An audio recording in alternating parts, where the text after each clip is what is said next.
Hello, drawing students. So this video is going to go over the basics of observational drawing, specifically in nature. Um, so I'm going to be showing you how to do that through drawing this small little apple tree here. And what you first want to do is identify the most important details to define the tree or the object that you're choosing. So mine would be the tree trunk as well as the leaves. You want to start with something that is grounded so that you have a good starting point. So mine obviously would be the tree trunk. You can see in the start of my drawing I have the base of the tree as well as the objects around it, just so that I have a good starting point. I did go into some of the forms of the brick a little bit, but I have my branch coming off here, and then I have the main trunk there. So basically what I drew was this bottom part of the tree there, the branch extending there, which it looks like I might need to make it extend further out. The gap between the branches is a bit wider than what I have drawn, but I do have the bricks drawn proportionately. You can kind of tell simply by the angles of the bricks and the angles that I drew. Let's see if I can put this up for a comparison. This one.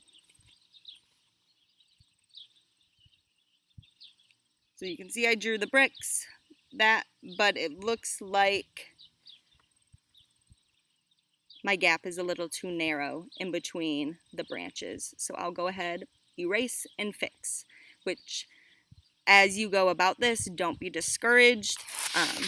I've been drawing for some time and I'm constantly erasing, going back, fixing things according to what I see. First thing I want you to notice is how much darker my lines are. So I went back in and I kind of fixed some of my angles. I fixed the width between my tree. Looks like I have it angling up a little bit too much, so I shouldn't have darkened that line yet. But when you first start drawing, you want to draw lightly, and then as you get things the way that they are supposed to be and the way that they need to be, that is when you want to go in and darken those lines, so let you know that that's correct. So once you have a good start to your drawing, starting at the bottom, you can go ahead and start drawing the rest of your object. So what I did was I first went in and drew this branch here according to its distance away from this trunk.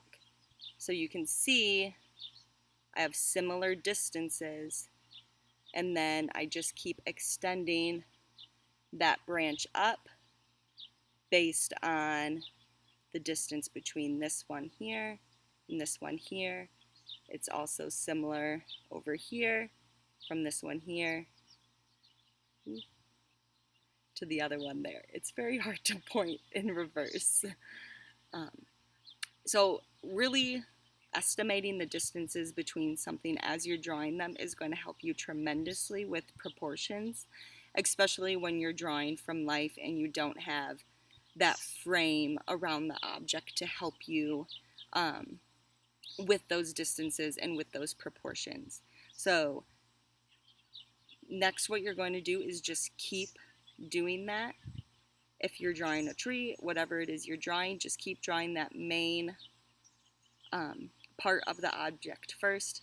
Mine would be the trunk, so I'm going to keep going in and draw the rest of the trunk and the branches, and then I'll move on to the leaves. And how I went about finishing it was drawing the two main branches here, this one here, and the other one here. And how I kind of went about doing that, it was again judging the distance between them. So I knew they had a pretty wide gap at the top, but then they kind of got together in a V shape. So now I have a few of the most important defining features of my drawing complete. And for today, that is all I want you to do and focus on is looking. You can maybe try a few different objects, but just looking at a few, at working on proportions, judging the distances between things, and translating that to paper. So in my drawing, how I judged this distance in order to get these proportions correct, as you see in the tree behind me.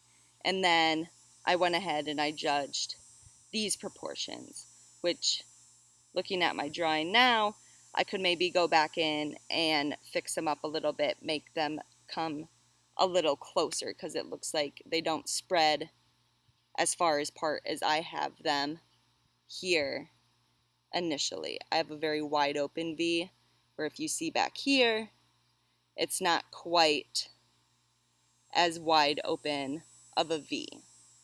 So I could probably go back in and adjust that a little bit more. So really take some time to sit down, look at an object, and just draw out a few of the main important features.